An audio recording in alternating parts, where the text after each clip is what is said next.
Look at that. Nice flex. Nice. That lift kit does pretty good.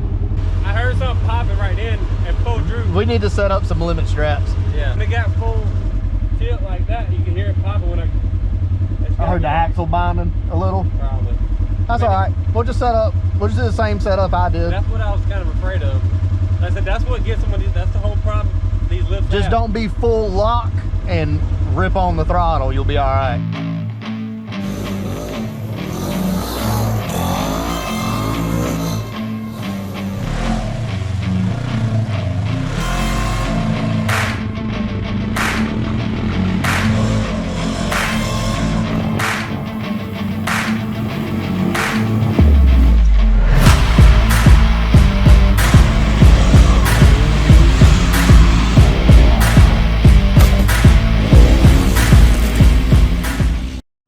What's up, everybody? My name's Kyle, and welcome back to another episode of the LRT Outpost.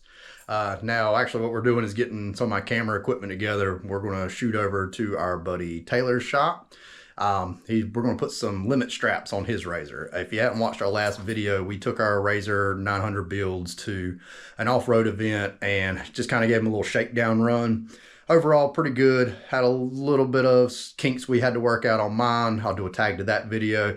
And also Taylor's Razor, as you saw in the intro, getting some binding on full droop on the axles. So we're gonna set up some limit straps on the shocks just to help prevent that from happening. So we're gonna grab our stuff and I'll see you guys over there.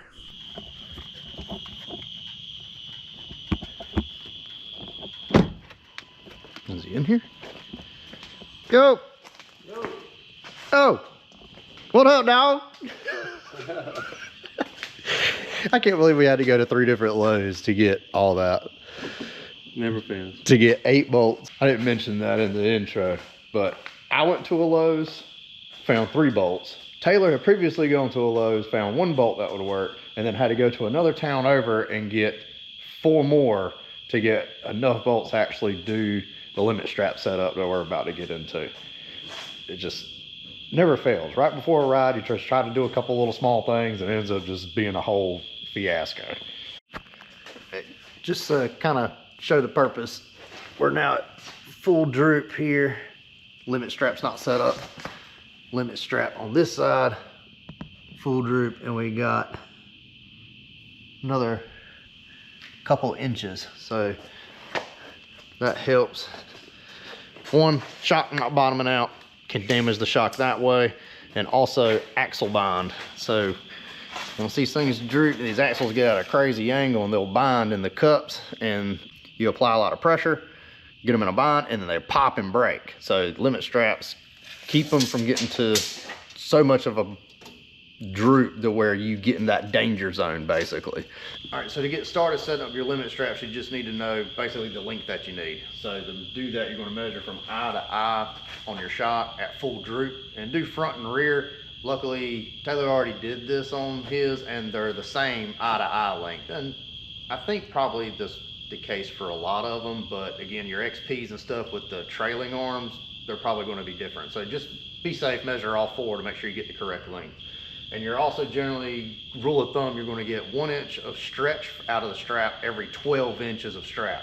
So for example, if you have a 12-inch strap, you're going to get about 13 inches. So you're going to get about 1 inch of stretch out of that strap. So you have to kind of take that into consideration when you're actually getting your straps. So what we'll do is we'll jack this all the way up. We'll measure eye to eye. That gives us our length. Oh yeah. Oh yeah. That jack sounds real good. Brand new. Well, I ain't gonna have enough. I need another block. Oh, we're gonna need another block. You lifted it too much. There's a company out there that wants to give us a discount on one of those big off-road jacks. Holla at your boy. So we need one. But that's the noise I was getting on mine. That right there.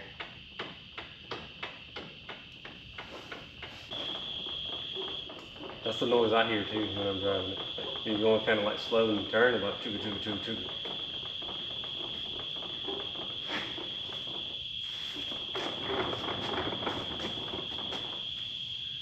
what they do. I mean, I know they say there's a lot of hollers, but that is kind of noisy.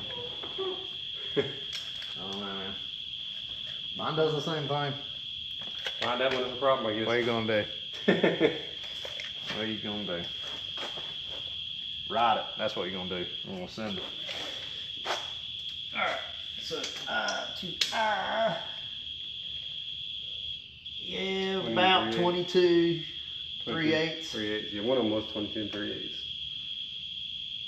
No, actually, if I'm really going dead middle of the bolt, at 22 1/2 on that. All right.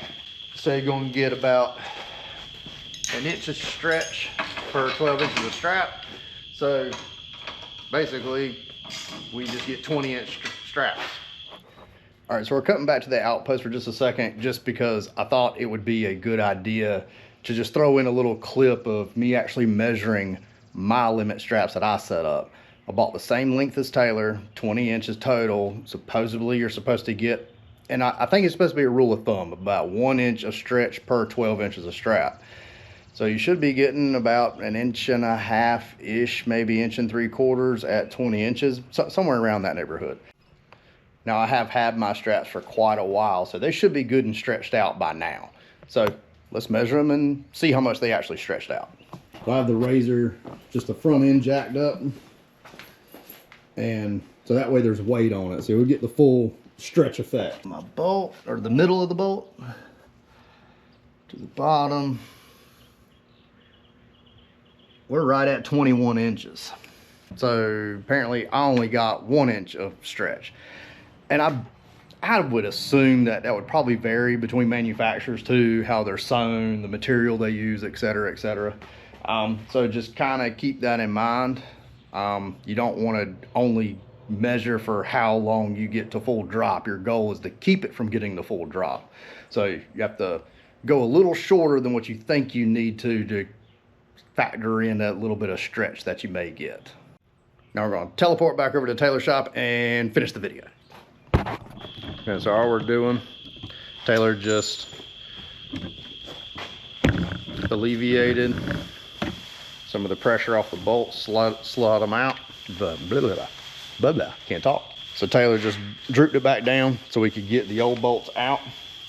And you have to get longer hardware and little spacers for your strap, so that way it clears the shock spring and any kind of like reservoir if you have the piggyback shocks. But it's just for clearance, you have to space this out so that way when the strap stretches out, it's not rubbing directly on the spring and everything. So actually, Taylor, being the genius he is, milled his own at work. You would think as thick and dense as this little thing looks, it would be kind of heavy, but it's super light, little aluminum, and he milled his own spacers. But you can buy them, find your length, you can get them on Amazon. That's what I did.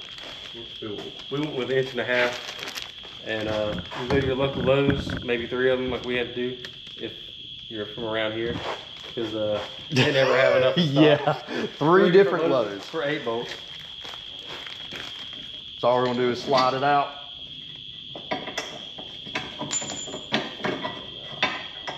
We're going to try to do it on the back side.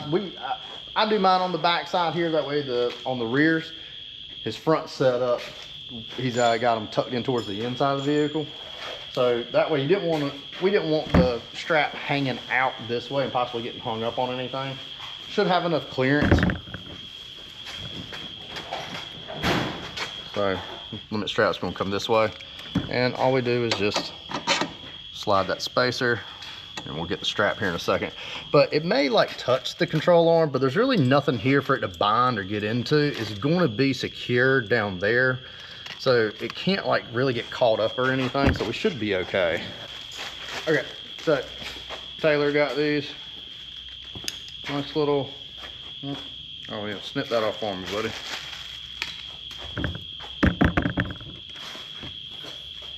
All right, so this is the limit strap right here, your eyelet, and these are actually got a little bend to them, so again you get that clearance against the spring. These are from Super ATV.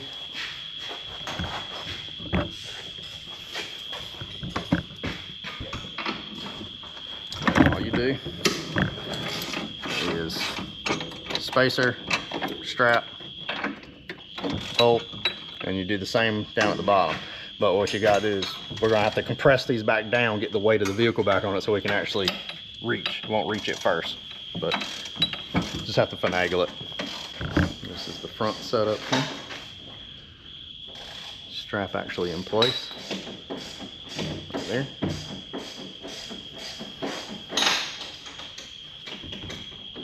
So the rears will look just like that.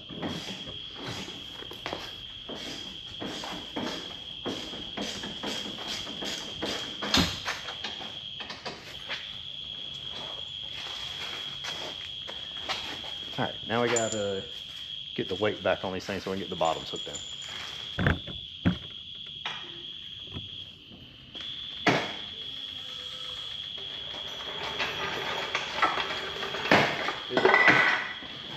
Yeah, I heard it pop. Yeah.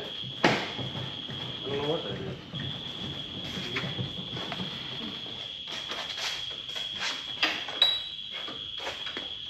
I don't know what Hey! exactly popping. The other wrench. And what we'll do is when we tighten them up, we're gonna jack it back up, let them go back to droop with the straps, because we're gonna straighten that strap out so it's nice and straight and tight. And then you tighten down your bolts for the final fitment. All right, so we were at 22 and a half.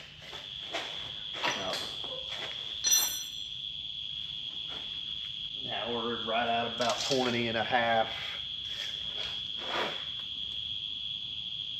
20 and 3/8, somewhere around in that neighborhood.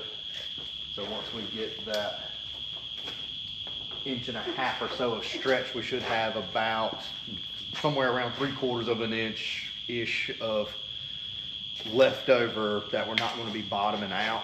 Somewhere around that neighborhood, just depending on how much the strap stretches and all that good stuff.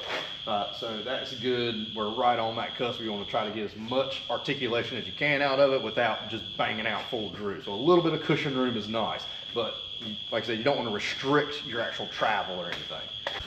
So you can see final fitment, spacer, clearance on the nitrogen reservoir. We are not touching the springs at all. Plenty of clearance on the control arms. Very nice little setup. Alrighty, so we got those limit straps set up. We got a ride coming up soon. And as you can tell, Taylor's got plenty of projects. I have plenty of projects.